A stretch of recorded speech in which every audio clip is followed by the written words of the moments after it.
juntos, mesmo que virtualmente, trocando essas energias, né, boas, um com os outros, cada um passando, né, para nós experiências que nós aprendemos dia a dia. Amigo Jesus, abençoa a nossa noite. Dá sabedoria, intuição, para compreender o que vai ser dito.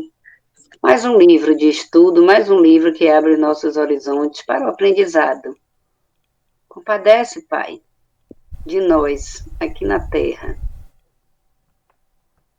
passando por esses momentos difíceis, cada um, nas dificuldades, perda de entes queridos, amigos que seguem. Nós compreendemos, mas inesperadamente para outros. Jesus possa fortalecer cada familiar que nesse momento passa por dificuldade da droga, dos vícios diversos, doenças. Acho que a gente não perca a nossa fé, nos fortalecendo, buscando em Deus, nos amigos espirituais, esse auxílio, esse apoio, para que possamos sentirmos mais fortalecidos e continuarmos a nossa caminhada, seguindo para melhores dias, e que assim seja. Assim seja. Que assim seja. Boa noite. Seja. Boa noite, gente. Boa noite a todos. Boa noite. Boa. Eu já estou de volta. Graças a Deus. Seja bem-vinda. Graças a Deus, seja bem-vinda. Nós estamos na introdução, né? Que é o prefácio, aliás, que Emmanuel sempre faz nos livros de André Luiz, como coordenador da tarefa de Chico. Então, esse prefácio ele intitulou de Ante os Tempos Novos, né? Ele trabalha aquele tema que finaliza a Gênese, né? A nova era, a era nova, Kardec, os tempos são chegados. Então, o livro dá para entender, no prefácio de Emmanuel, que todo livro ele vai trabalhar com profundidade um sentido que a humanidade encarnada ou desencarnada possui, que é a mediunidade. Então, todo livro ele vai se aprofundar no uso, ou no bom uso, desse sentido psíquico, sentido da alma, Boa como noite. todos os outros. Boa noite.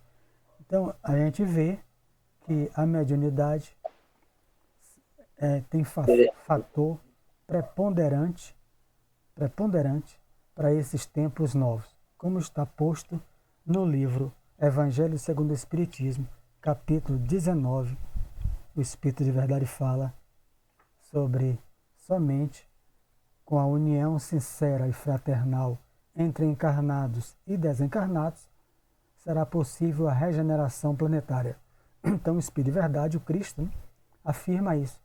Então, como é que vai a união entre nós e os desencarnados? Através de quê?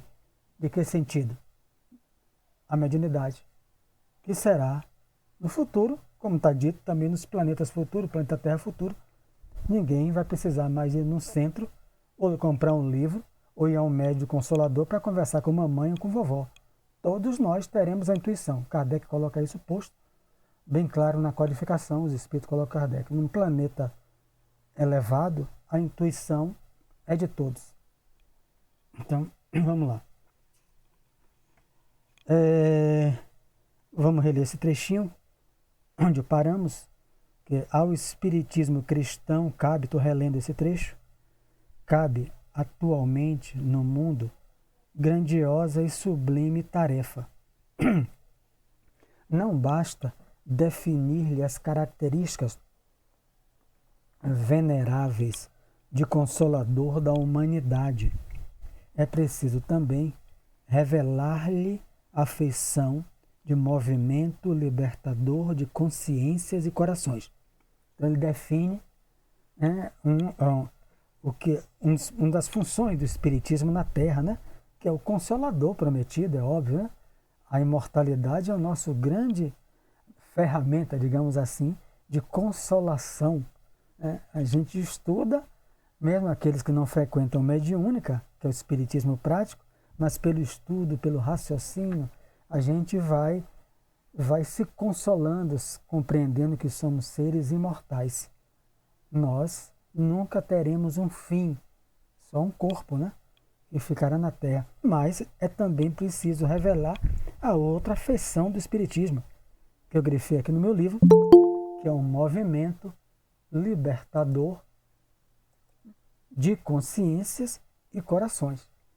Então, libertar a gente daquelas ideias que todas já foi comentado, eu estou só relendo, Carmen comentou, Josi, todo mundo, das ideias que trouxeram, Ivonete comentou bastante, das ideias que foram colocadas pela igreja, pela família, enfim, o que é absolutamente natural, isso é no nosso planeta, mas que ela se libertou do medo de ficar no escuro, que sabe que os espíritos estão no escuro, estão no claro, né? Não importa para eles se a casa faltou energia, se não faltou, aquilo é por causa daquela impressão mental, o escuro, é o preto, é a coisa.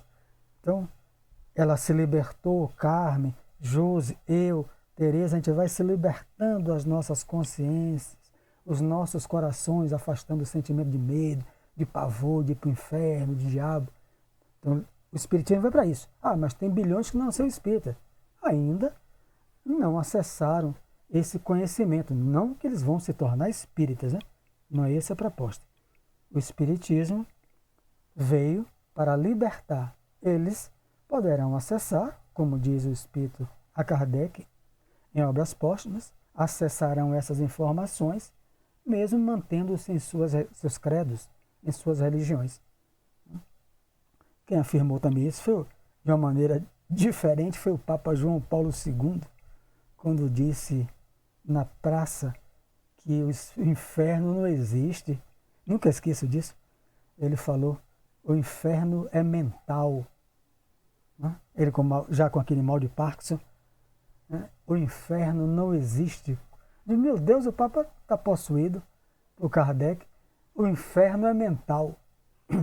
Então, ele derruba um conceito que os próprios papas criaram.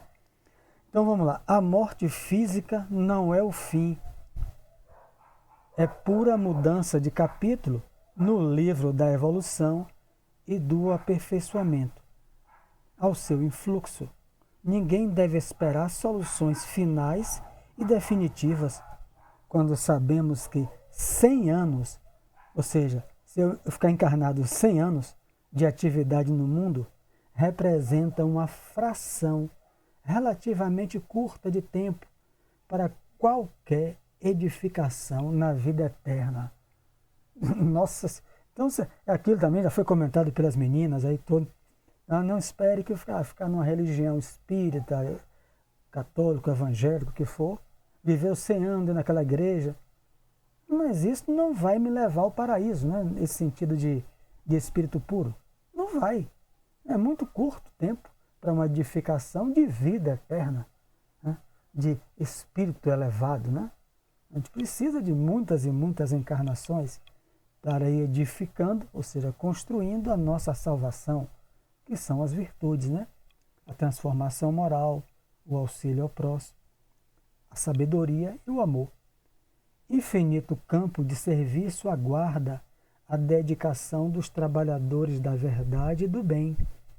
Problemas gigantescos desafiam os espíritos valorosos encarnados na época presente com a gloriosa missão, aí já fala de nós, né? Missão de preparar a nova era, contribuindo na restauração da fé viva, que é racional, né? Racionada. Vou botar aqui a pessoa. A fé viva e na extensão do entendimento humano. Urge socorrer a religião, sepultada nos arquivos teológicos dos templos de pedra, e amparar a ciência, transformada em gênio satânico da destruição. Aqui está em plena guerra, mano, está muito atual, né? Os homens de inteligência, essa época aí, construindo a bomba atômica, a energia atômica, são gênios satânicos da destruição, esses que assim o fizeram. Então, ele está dizendo que que a morte, ele faz esse resumo, né, não traz solução nem para os problemas pessoais nossos, de encrenca uns com os outros, né, de antipatia que temos uns com os outros dentro do lar ou fora do lar, tanto quanto não nos dá asa de sabedoria. Eu não vou ter a sabedoria de um Einstein porque eu não edifiquei isso, esses conhecimentos, nem tampouco as asas do amor de uma irmã Dulce. No local onde ela está, eu não poderei ir, porque eu não edifiquei isso de um Chico Xavier, de tantos outros aí. Então, a morte é só uma mudança de capítulo no livro da evolução e do aperfeiçoamento. Ninguém espere uma solução final e definitiva, nada disso. Então, a nossa missão, ele volta para o nosso presente, que a nossa missão é de preparar a nova era, que é o título do prefácio, né?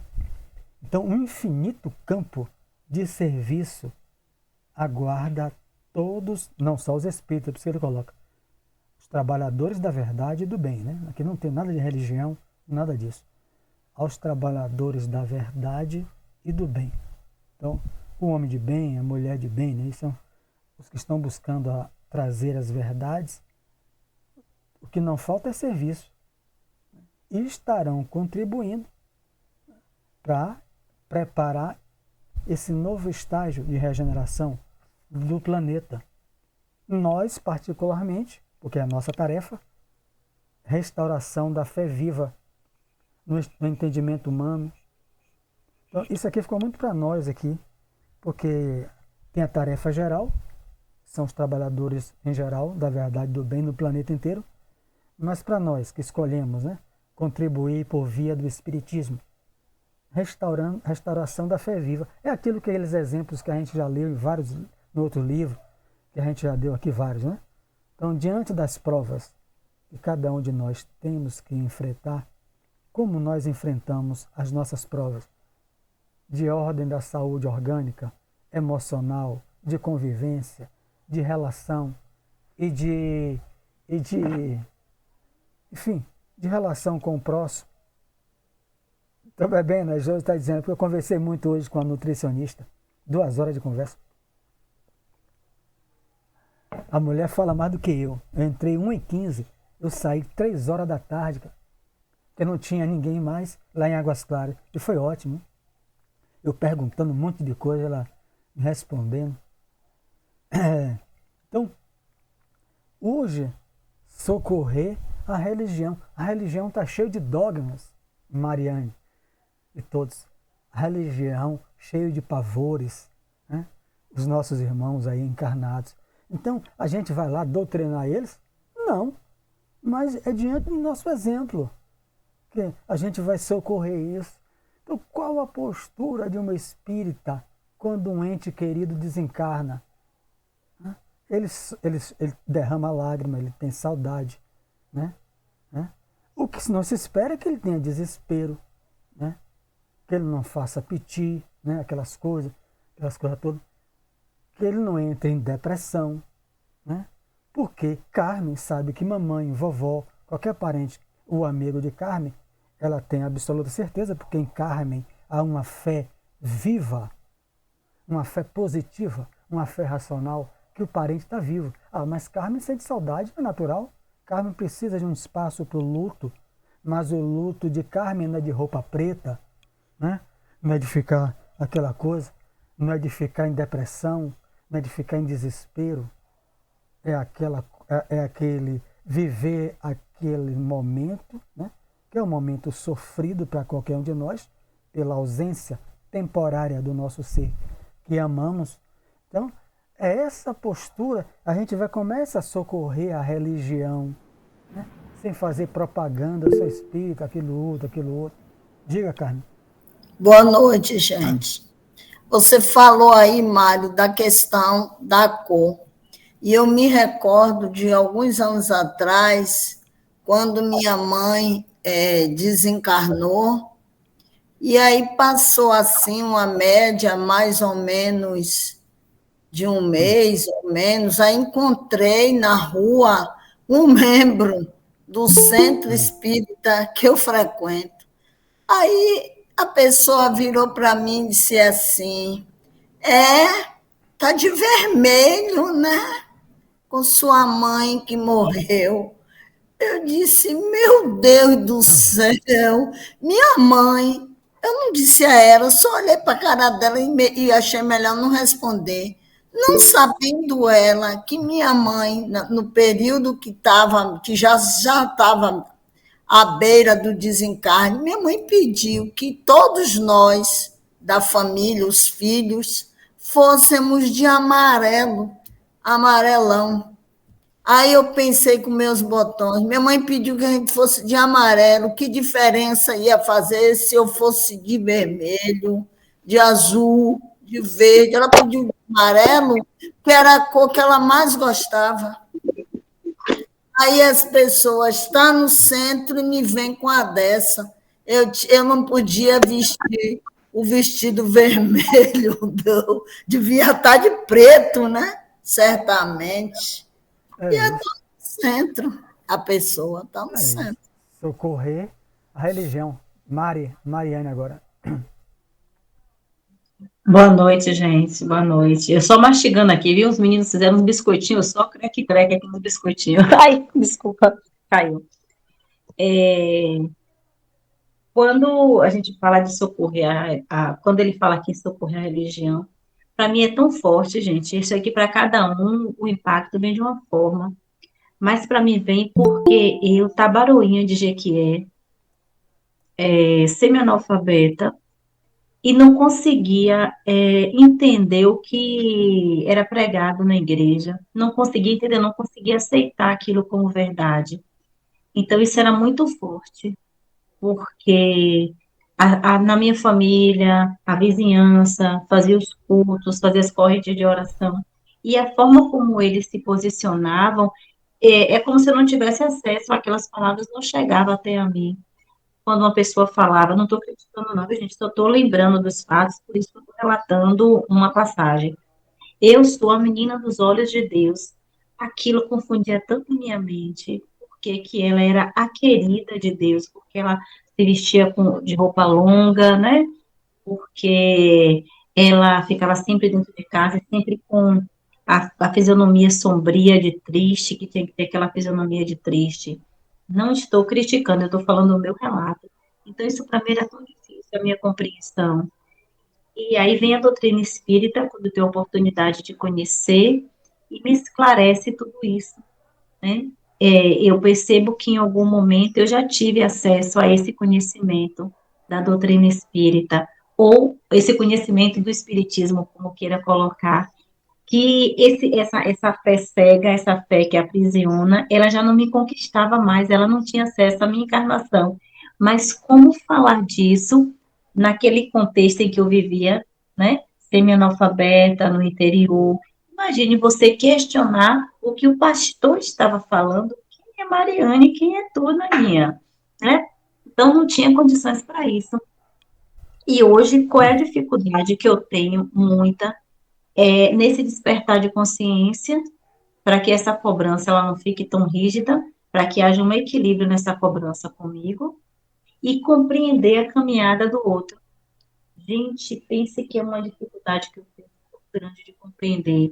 Tipo esse relato de Carmen, né? Compreender que o outro está naquele estágio, ele tem o direito de falar aquilo. Então, eu tenho essa dificuldade ao tempo todo eu me trabalhando dessa forma. Com desabafo, viu, gente? Mas que está no contexto também. Diga, Josi. Boa noite a todos. Primeiramente, pedindo mil desculpas por não responder nem sequer uma mensagem de aniversário. É porque meu neto, ele foi parar no hospital. Para mim, como foi a primeira vez que eu vejo um neto dentro do hospital, eu acho que foi pior do que um filho. E aí, meu emocional foi para lá para baixo. E aí, para superar, para segurar a nora, segurar minha nora, que é o primeiro filho dela, meu filho, que pensa assim, que está viajando nesse filho, foi muito difícil para mim. Então, me desculpe, me perdoe, gente, porque eu não abri Zap, só mesmo para atender eles pelo Zap, para mais ninguém. Então, me Compreendemos. perdoe. Muito obrigado, mas muito obrigado pelas mensagens, que eu ainda também não li. E, Sérgio, feliz aniversário, viu? Obrigado para você também. Atrasado. Para você. Enquanto a Carmen, dentro do contexto, Carmen, eu também fui muito criticada por isso. Porque meu pai, quando faleceu, eu não sentia como se tivesse perdido alguém. Eu sentia assim como se alguém estivesse voltando para um lugar melhor que ele estava, sabe? Mas eu tenho isso até hoje dentro de mim, mas foi muita crítica, porque eu não achei assim que eu tinha que chorar, me degradar, sei lá, ficar esmilinguida por causa de meu pai, você sabe? Essa consciência que a gente tem da sobrevivência do espírito, às vezes às vezes não, tem muita gente que não compreende, né? Mariane, aí é que tá o X da questão. É que um dia a gente teve na condição de quem criticou Carmen e de quem diz que é menina dos olhos de Deus. A gente já teve nessa coisa. Então não fica difícil de a gente compreendê-los quando a gente se põe nesse lugar que a gente já teve. É isso aí. Obrigada. Conceição, obrigado também a você. Feliz aniversário. Vamos adiantar, né? Tem Conceição e Barreto. Vamos ser mais sucinto para a gente começar. Tem duas pessoas, diga, Conceição. Sérgio, é para lhe desejar um Ah, feliz aniversário atrasado, não, tá, porque da minha internet eu estava com a neta também comigo, e aquela problemática de no celular, para mim, praticamente quase eu nem ligo para o celular. E quando eu viajo, eu procuro me desligar um pouco de celular, porque é complicado. Eu olho assim as mensagens para ver se tem alguma coisa importante. Carmen, deixa eu lhe dizer uma coisa. Nós, espírita, apesar de estarmos, temos conhecimento, mas temos. Aí a gente não é nem julgando, né? Nem julgando e julgando, porque eu, quando estava no meu problema, eu encontrei uma colega espírita, não é de onde eu estou atualmente, que eu no processo muito, no pior momento da minha vida que eu estava passando, a colega veio me dar uma notícia de uma pessoa que tinha morrido com o mesmo problema que eu naquele dia. Você já pensou? Já pensou um negócio desse? Então, essa coisa de roupa é complicado, porque tem muita gente que ainda tem muito espírita que ainda tem essa dogma de roupa, de cor de roupa. E é complicado, né? então E a lembrando, gente está vendo que o diga. estudo é necessário e é uma coisa que a gente tem que estudar e tem que praticar. Não é só estudar para adquirir conhecimento, é ir praticando, né? Por isso que ele fala, é um movimento libertador de consciência. Diga, Lia, depois a gente vai para. Vou falar rápido. Vocês estão falando das pessoas da casa espírita, né? Que falando sobre a roupa, essas coisas. E eu vou dizer uma coisa para vocês. Eu tenho um irmão que não fala comigo até hoje, desde o dia que meu pai morreu, porque eu era a única espírita da família. O jeito como eu me comportei, ele achou que eu estava feliz porque meu pai morreu. E até hoje não fala comigo. É, E aí? é complicado. Então, tudo isso já foi dito, compreender o outro como ele é, né? Todos, Carmen, José, falam, compreender o outro no momento em que ele se encontra. E Mariane, eu me solidarizo com ela, é bem difícil, mas a gente tem que compreender o momento do outro, o momento reencarnatório do outro. E quando ele fala amparar a ciência, embora ele dê um exemplo aqui desse cientista da guerra, que era onde foi feito o livro na época, como gênios satânicos da destruição, que criam armas, né? Que criam armas de destruição em massa, mas vão amparar a ciência, que é uma tarefa do espiritismo, ao qual nós estamos também. Não é só a ciência desses cientistas que criam armas, né? Então, um cientista que chega lá, vê uma pessoa que é desenganada pelo médico, recebe alguns passes e se cura, ou um passe e se cura, né? Então, A ciência não tem resposta para aquilo ali, mas se vier o espiritismo, tem a cura magnética, a cura através do magnetismo do espaço, pela ação dos guias, utilizando o nosso magnetismo. Então, amparar a ciência as ciências sociais da pena de morte do Estado. No futuro, quando se demonstrar a certeza da imortalidade da alma, não haverá pena de morte, não haverá aborto. Tudo isso é esse amparo que nós, né, espíritas, como humildes, singelos integrantes desse movimento libertador de consciência. Então, qual o governante que, quando tiver a certeza de que todo mundo é imortal, vai colocar na sua Constituição o direito de matar o outro, de abortar o outro? Não vai. Acabou tudo isso. Porque botar o outro na cadeira elétrica é liberar o outro para ficar livre. Porque à medida que ele se adaptar, né, e conseguir saber que a dor ficou no corpo, naquele choque que ele tomou, ele agora volta. E os seus inimigos, antigamente, ele estava preso, né? Agora ele atravessa a parede e senta no sofá, junto com quem odeia. Então, a primeira medida que eu vejo de impacto, essas e muitas e muitas e muitas outras, nesse amparo à ciência, que o Espiritismo promove. Fim de aborto, fim de pena de morte, né? Para a ciência como um todo. Né? Como um todo. Isso aí é função do Espiritismo. Quando se dará, Jesus o sabe. A espiritualidade vitoriosa, né, percorre o mundo. Né? Aí ele sai novamente da gente, né? Não vai ficar no Espiritismo. A espiritualidade vitoriosa, os espíritos elevados, percorrem o mundo, regenerando-lhe as fontes morais, despertando a criatura no quadro realista de suas aquisições. É porque é aquilo que todo palestrante fala nas casas espíritas. A gente só se fixa no mal da televisão, na internet. O mundo está cheio de coisas boas. Ontem no Fantástico eu via lá as pessoas mergulhando para catar sêmen de coral.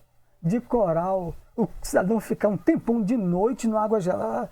Quando os corais jogam os sêmens, eles recolhem ali naquela região das Maldivas, porque os corais estão morrendo. E se morrer, acaba crustáceo, acaba um bocado de coisa. Então a pessoa vem com a tarefa como essa. A pessoa vem com a tarefa, um rapaz que tinha aqui, luta para ser médico. A gente pensa, o pai pensando que ele vai ser médico, vai trabalhar onde? Status, médico, ganhar bem. Ele se manda para ser médico sem fronteira, para trabalhar no Afeganistão, na África, entre guerra. Quando ele vem aqui, cidadão católico, evangélico e católico, quando ele vem aqui, ele falou, é o que eu mais amo. Não ganha quase nada, vive entre tiro, bala e incompreensão. Mas ele se forma e sai da cajazeira com todo o suor, ajuda a família, mas vive embrenhado nas selvas africanas, no Congo, onde tem África. Então são missões que nós vamos também, viu? Mas a nossa, nessa encarnação, ele está falando aqui. Mas vai chegar um dia que a gente vai querer essas tarefas. Diga, Conceição. Preparar a aeronave. Eu assisto, tá, é uma programação muito boa da TVE, né? Canal 6, dia de domingo. E passa esse Globo Ecologia, né? E passa sobre corais. Inclusive, teve esse programa dos corais que pegou uma pessoa, uma senhora com depressão, para assistir esse movimento. Menino, é impressionante como ela melhorou da depressão, assistindo esse ato dos corais, né, que eles escolhem o sêmen para depois fazer a inseminação, para poder depois formar um local para esses corais ficar, e depois eles vão colocando nos locais. É muito bom. Quem puder assistir dia de domingo, essa programação da TVE, muito, em vez de a gente assistir essa programação de Globo. Trabalhadores da verdade e do bem. O cara passa a vida inteira e ninguém conhece nem o nome. Outros que estão pegando tartaruga, olhando os ovos da tartaruga, ninguém sabe nem o nome. São os trabalhadores da verdade e do bem. que Jesus não deixou religião. Como perguntou Emmanuel, né? Qual é o templo de Jesus? O planeta inteiro. Está lá no Caminho, Verdade e Vida. Então, quem estiver trabalhando no bem está em pleno serviço do Cristo. A pleno serviço do Cristo.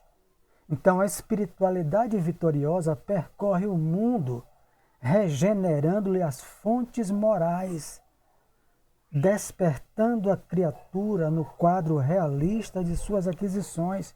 Há chamamentos novos para o homem descrente do século XX, que era o livro, né? Indicando-lhe horizontes mais vastos, a demonstrar-lhe que o espírito vive acima das civilizações que a guerra transforma ou consome na sua voracidade de dragão multimilenário, né? Aqui o contexto, né? Está em plena Segunda Guerra Mundial. O livro é de 1945, de maio. A guerra terminaria em outubro, em agosto, em diante. Mas aqui ainda estava na Segunda Guerra Mundial. Então, esses chamamentos novos para o materialista, para o descrente do século XX, é função do Espiritismo. É função. Então, quando alguém entrar no semente de luz, um descrente, né? Porque não conseguiu a cura para o filho, só um exemplo, da ciência humana terrestre, e toma alguns passes, o menino estava obsediado, o menino se cura. Quer dizer, isso é para despertar, se vai despertar ou não, né? Porque tem gente que é tão orgulhoso, mas é um movimento onde aquele pai e mãe vai saber, meu Deus, levei para tudo quanto é lugar, desenganaram, tomou 2 passos, 3 passos, o menino ficou bom, né? Ficou bom. Esses movimentos, né? Outro que está sofrido, né? E recebe, como recebia, as 10.000 cartas consoladoras que vieram para o Chico Xavier, com data, com nome, com assinatura igual, 3, 4, 5 vezes, como está lá nos livros, né? As mães de Chico Xavier e o filme, as pessoas têm a certeza de que o filho, mas como é que pode não vir? Mas aqui é meu filho, assinatura igual. Jornalistas, pesquisadores que analisam essas mães, esses documentos vivos da imortalidade da alma. Função do Espiritismo. Né? Chamamentos novos, né? Para todos nós. Ante os tempos novos e considerando o esforço grandioso da renovação, é fantástico isso porque está bem a Gênesis aqui.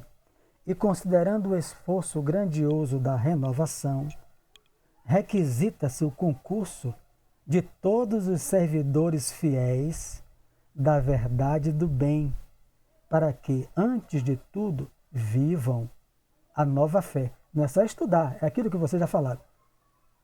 Estudar é o primeiro, viver é a prática, né? O exemplo. Vivam a nova fé, né? Que é o Espiritismo. Melhorando-os. Qual a primeira função de Lia diante da nova fé do Espiritismo? Primeiro, ela tem que se melhorar. Né? A gente chama de reforma íntima. E elevando-se cada um a caminho do mundo melhor, a terra regenerada, a fim de que a edificação do Cristo prevaleça sobre as meras palavras das ideologias brilhantes. Então, aqui você pega o item 33 do livro A Gênese, no capítulo É chegado os tempos novos, é isso aqui. Ah, mas vai tirar eu, Lia, que é espírito imperfeito, e vai trazer só espírito avançado? Tem espírito avançado que estão reencarnando para ajudar a mim, a Lia, a todos. Mas a maioria está lá no item 33. Os espíritos vão dizer a Kardec. A maioria, Lia, Sérgio, a Teresa, que vem e volta, se renovando. Agora, alguns mais endurecidos que não ficarão no planeta.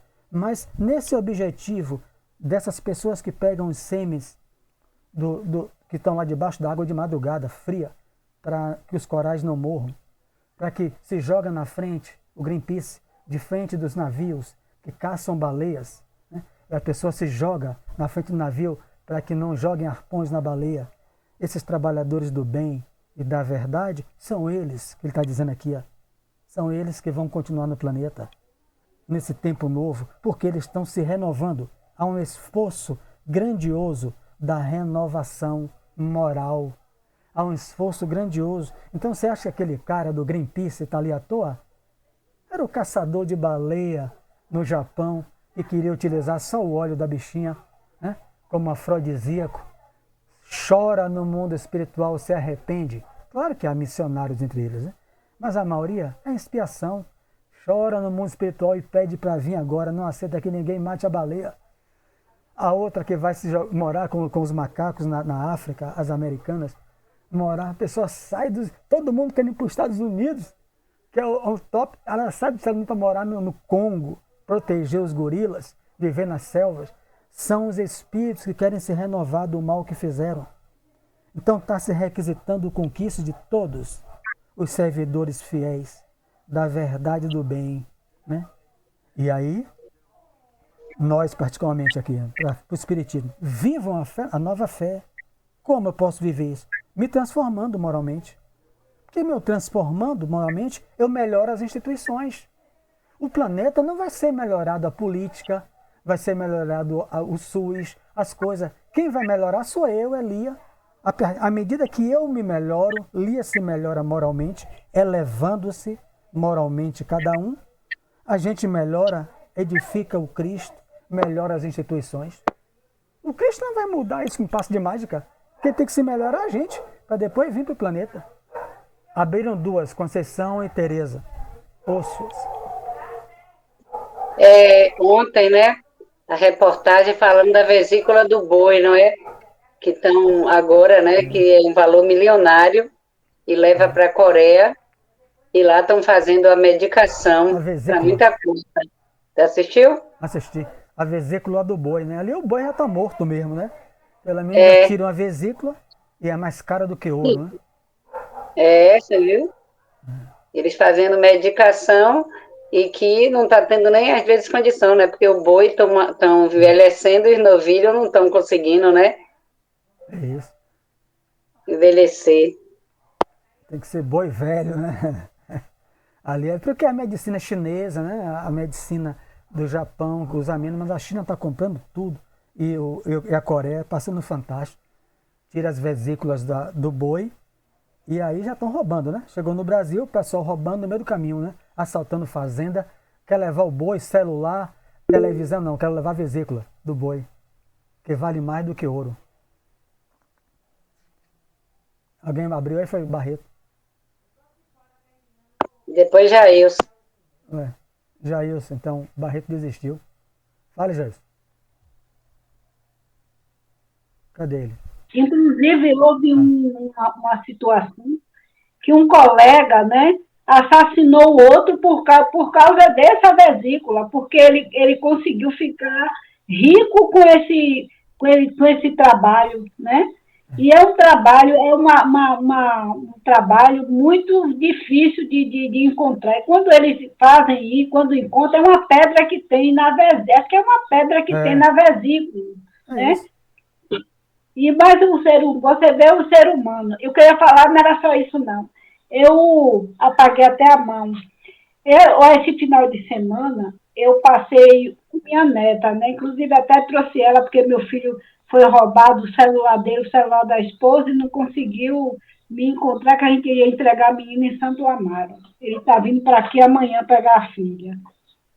E aí a minha neta tem 9 anos, aí me perguntando, fez uma pergunta, minha avó, minha colega me disse a mim, que a mãe dela disse a ela que ela não pode fazer, foi uma coisa que ela estava fazendo, eu disse a ela para não fazer, porque Deus castiga. Eu digo, aí eu passei explicando a ela, né? Essa parte que Deus não castiga, aí eu estou mostrando para ela como é que eu faço uma coisa e depois eu recebo, erro e depois coloco a culpa no colega, não posso. Como é que... Então, Deus não castiga. Se eu faço, eu vou ter que ser penalizada pelo meu erro, né? Então, aí já vem você ver como as crianças já estão se evoluindo mais do que os adultos. Ela dizendo a mim, eu não entendi, minha avó, que Deus não... Como é que Deus vai castigar a gente, que a gente nem vê Deus para ele castigar a gente? E aí, na inocência, a gente vai aproveita e vai orientando e mostrando eu para ela, mostrei para ela, né? Se passa alguma coisa, um erro, se você faz um erro, seu pai faz o quê? Lhe chama atenção, lhe orienta e até lhe bota de castigo que ele não vai lhe nessa altura ele não lhe bate mais. Então, você que vai ter que arcar com as consequências do seu ato. Não é Deus. Deus é amor, Deus é que cuida da natureza, mas castigar, isso não existe, minha neta. É complicado, viu? A lei de Deus são reeducativas. Diga, Gerson.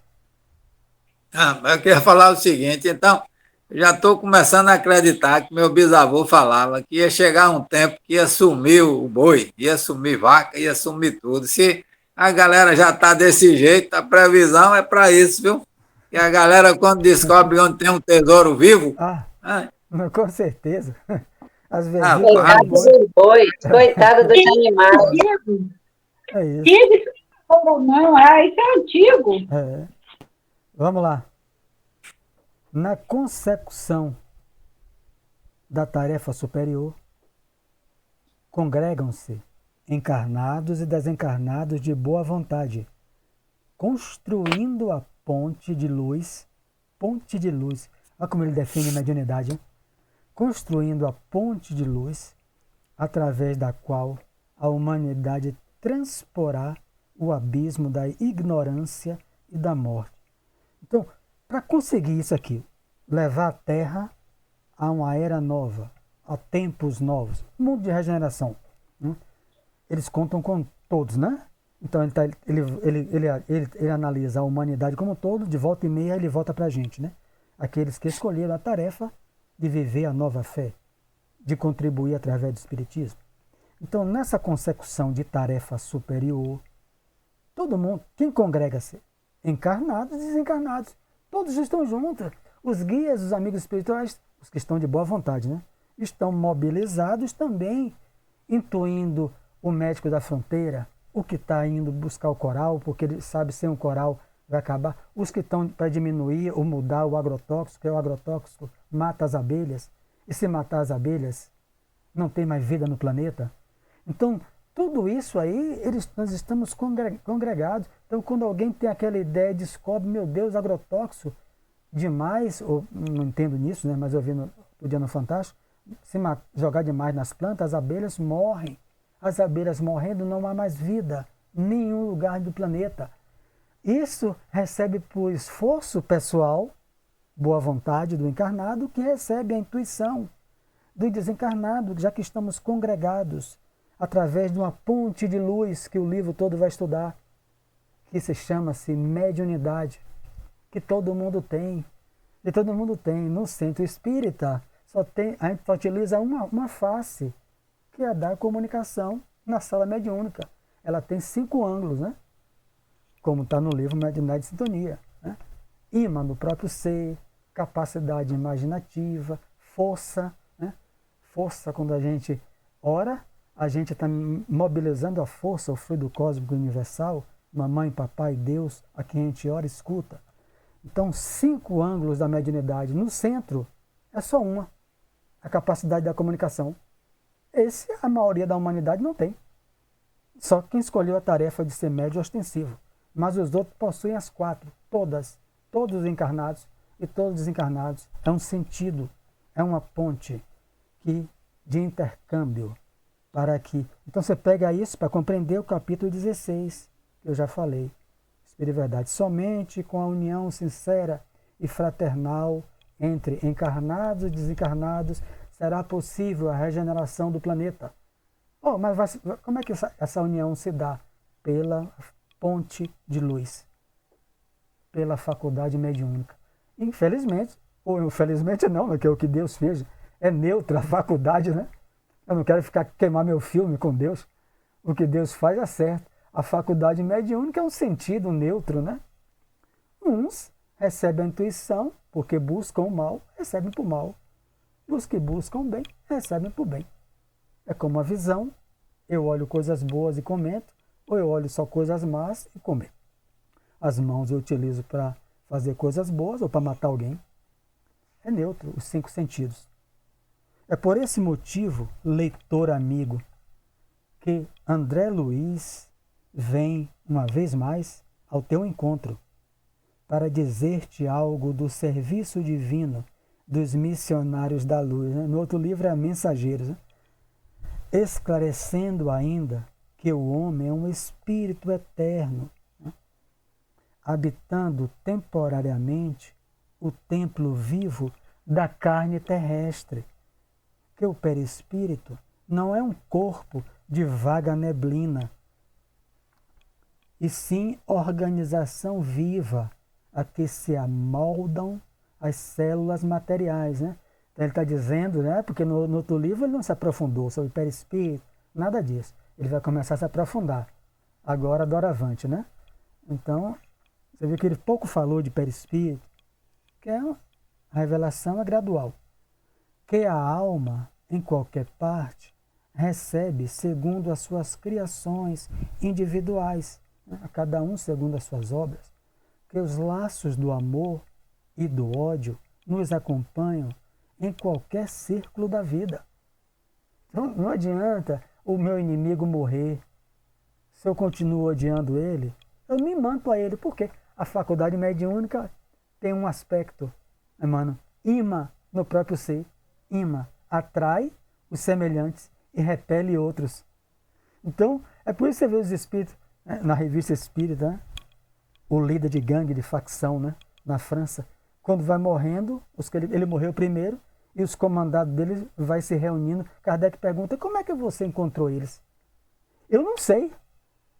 Eu não sei. Eu sei que à medida que eles iam morrendo, eu não sabia onde eles estavam, a gente ia se encontrando, e agora reunir toda a facção. E agora estamos a perseguir, auxiliando aqueles que entram em sintonia conosco. Júlio, o nome do espírito, né? O nome era traduzido para o português, né? Júlio, na França. Então, imã, porque pensou, você se imanta ódio com ódio, amor com amor, em qualquer círculo, seja encarnado ou desencarnado. Que outras atividades são desempenhadas pela consciência encarnada, além da luta vulgar de cada dia.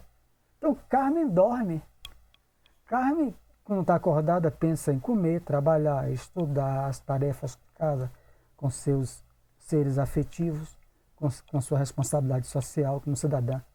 Mas Carmen tem outras atividades também, de ajuda ao próximo, de transformação moral, de melhora íntima, de ser solidária, de fazer algo a mais. E quando dorme, também se reproduz. Então, há outras atividades a serem desempenhadas pela consciência encarnada. A gente não vê só para estudar, trabalhar, comer, se divertir. Só para isso. Isso está claro da encarnação.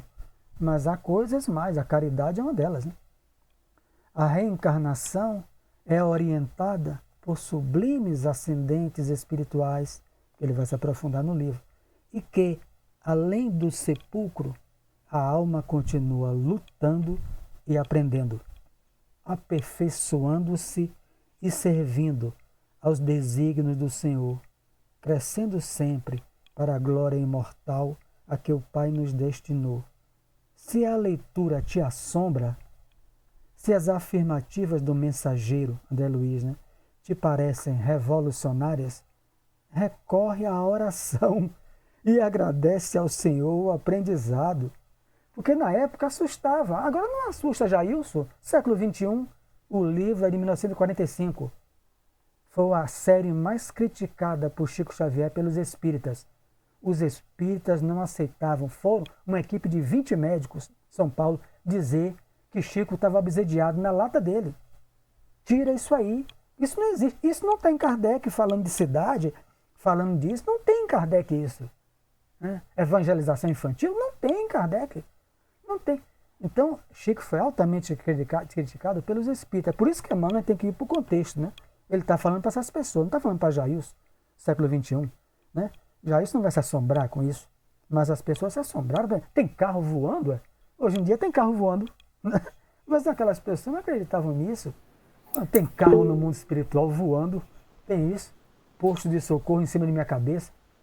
Então, eu vou ler o final, Carmen, passo para você, para encerrar Tá. aqui. Cadê? Pedindo-lhe te esclareça e ilumine, para que a ilusão não te retém em suas malhas. André Luiz é o tira ilusão, né? Lembra-te de que a revelação da verdade é progressiva.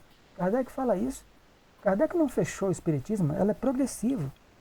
E rogando o socorro divino para o teu coração, atende aos sagrados deveres que a terra te designou para cada dia, consciente de que a morte do corpo não te conduzirá à estagnação, ninguém vai repousar, e sim a novos campos de aperfeiçoamento e trabalho, de renovação e luta bendita, onde viverás muito mais e mais intensamente. Diga, Carmen. Estou analisando a obra.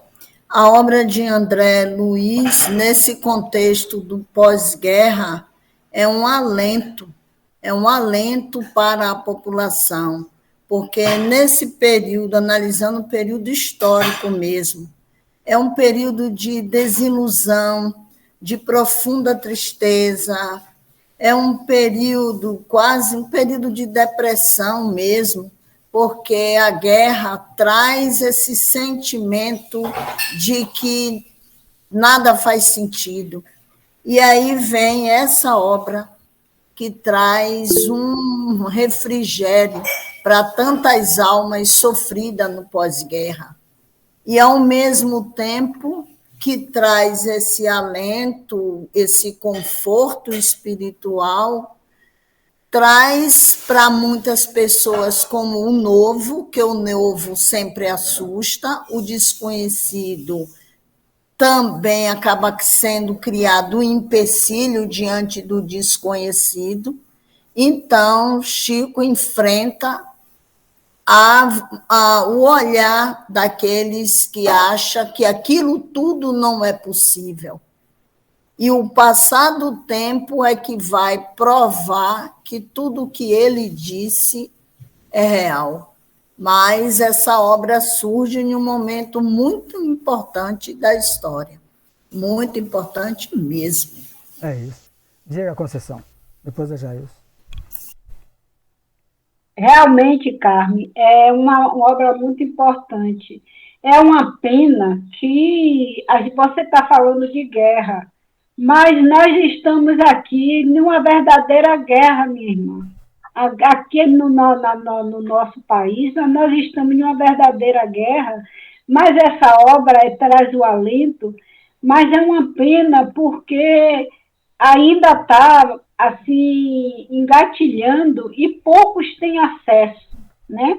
Porque se fosse uma coisa que muitos tivessem acesso, seria maravilhoso, porque é muito sofrimento para muitas mães, né? Então, aí, que às vezes até são culpados, eles mesmos são os responsáveis por essa perdição do nosso jovem, das pessoas, que quem está colocando no mundo esse sofrimento somos nós, né? Que não estamos educando nossos filhos, que não estamos dando limite. E quando vem o sofrimento, vem uma obra dessa, mais poucos têm acesso. Mas nós temos esperança, né? Que no futuro, pode não ser agora, daqui a 50, 100 anos, mas no futuro muitos vão ter, isso aqui vai ser um alento para muitos, né? E esperamos que mais pessoas, agora mesmo eu passei uma situação que uma mãe, né, que perdeu 2 filhos numa guerra de tráfico, né? E aí a gente conversando com ela, eu vou estava conversando com ela, alentando ela, mas a gente não tem essa abertura para poder falar, se a gente for falar uma situação dessa, né? Ela vai entrar em um desespero porque não vai acreditar e vai até questionar, né? Mas a gente vai ali, olha, fazendo pela beiradinha, e orientando, ajudando, confortando, né? Jailson. Você levantou a mão e saiu, então, Josi. E aí, José? Já isso, fale, Josi. Conceição, mas você tem que colocar também que nem todos têm maturidade para ter essa. Não é o alcance, os livros, os conteúdos, mas sim a maturidade espiritual para aceitar, entendeu? E compreender. Então, todos nós já estivemos nessa condição aí. E aos poucos a gente chegou ao que a gente está hoje. Mas isso se dá muito devido à maturidade do espírito, porque ele pode estar até vendo ali, mas está dizendo assim, eu não acredito. Por que não acredita? Porque não tem a maturidade espiritual para compreender e aceitar aquilo ali. Isso, concordo com você. É por isso que a gente tem que ter muito cuidado no atendimento fraterno em tudo, né?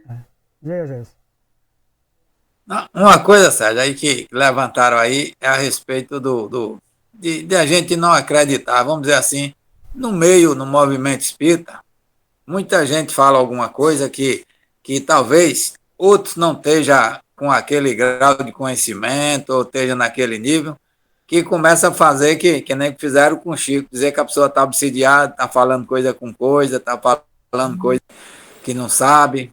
Então, no nosso meio espírita, acredito que tudo que um fala, a pessoa tem que analisar, não pode chegar e dizer que é coisa errada, que aquilo é obsessão, que aquilo é coisa que não existe, porque geralmente vai aparecer alguém que vai falar alguma coisa que ninguém conhece. E o que ninguém conhece vão achar que é uma obsessão, que é uma coisa que não existe, que é da cabeça da pessoa, não, mas tem que ser analisada as coisas. Eu, no meu entendimento, eu só vejo que coisa que é ruim, obsessão, é quando é uma coisa ruim, quando é uma coisa que é de prejudicar os outros, que é uma coisa que alguém está falando que vai prejudicar muita gente, isso aí não é coisa boa, mas algo que a pessoa fala, que a pessoa analisa, não prejudica ninguém, e que no final da história, aquilo para o futuro tem uma avaliação que pode ser boa, então tem que ser compreendido e tem que ser avaliada, no meu ponto de vista. O que é que mais chocou aqui na época, né, quando ele encerra isso? É isso aqui, gente. Todo o livro de André Luiz, os 3 livros, aqui é o terceiro, ele demonstra que após a morte do corpo, a gente não vai repousar, não te conduz à estagnação, e sim a novos campos de trabalho, de renovação, de luta. Então as pessoas vêm de milênios, Jair. Sabe o que é milênio? Quando você estava lá duro, na Idade Média, quando seus pés ficou juntos, o padre foi lá em sua cabeça, não, Ferreira, e falou o quê? Descanse em paz. Se você não tivesse isso, Jair, não fizesse isso, não chamasse um padre, a sua família estava arrasada. A sua família não tinha mais trabalho, não tinha mais pão, ia ficar com a marca, né? Uma marca direto. Você não tinha acesso a nada, se você não buscasse a igreja, ouvindo uma encarnação atrás da outra. Carne? Só aquilo, 1000 e poucos anos de Idade Média, descansa em paz. Por que Chico Xavier se empregou com 20 anos, 18 anos? O José Felizardo foi o único que empregou ele. Ele tinha 17 anos. Não, 17. Quando ele começa a psicografia, ele está com o diabo. Mas José Felizardo empregou ele. José Felizardo morreu na miséria, o dono da mercearia, porque o povo abandonou. O padre Júlio Maria fez o povo abandonar, não frequentar mais a mercearia de José Felizardo, ao ponto de quando ele morrer, os parentes abandonaram só porque ele empregou o diabo. Ele teve que mendigar um chapéu na rua de Pedro Leopoldo para enterrar o patrão. Quem deu dinheiro? Um cego que pedia esmola, deu o chapéu todo de moeda, e as prostitutas, onde ele foi que deram dinheiro para enterrar. Os católicos cuspiam no chapéu de Chico.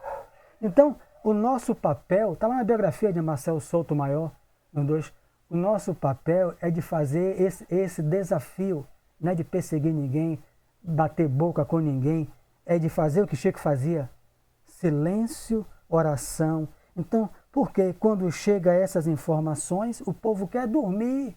O povo não quer, que trabalhou a vida inteira, já. Se você trabalha a vida inteira, se você tivesse sem o espiritismo, você quer descansar. A sua imagem que você quer de Deus é essa. Minha vida foi de labuta. Quando eu morrer, eu vou ter outra labuta? Eu vou para a religião que me descansa e bota no paraíso. É isso. Por isso que Chico foi atacado. Viu, Sérgio? Alô? Oi? Diga. Aí, por exemplo, Zé Arigó passou por isso aí, rapaz, quando trabalhava com o Dr. Fritz, passou por esse problema aí. O padre fazia campanha, dizia que ele estava com o diabo, que ele tinha que sair daquilo dali. Deu conselho à mulher dele para largar ele, porque ele estava seguindo o diabo. Aí ele, chorando, foi conversar com o Chico. Aí Chico disse a ele: meu filho, a vida é dura, você tem que continuar, que é através do seu trabalho que vai ser reconhecido muitos médios. E aí foi aí que americanos se interessaram pelo trabalho de Dr. Fritz, foram estudar, foram coisa, até que foi diminuindo aquela crítica, vamos dizer assim, aquela negação, que aquilo era coisa do diabo, que aquilo não existia, entendeu? Isso, Chico. Quem se propõe a fazer esses trabalhos é duro. Oi? Divaldo foi perseguido em Barão de Cotegipe, pô, direto. Diga, vamos encerrar aqui, mas tem Barreto. Faça prece, Barreto. Ao final, comente e faça prece. Sérgio não, todos, né? Eu estava, uma pessoa falou comigo, assim, não me lembro direito a situação, que um padre entrou uma pessoa, uma mãe de santo, e ela, uma filha de santo, a mãe de santo, na igreja, que ela sempre ia na igreja para assistir a missa. Um homem, né, um masculino.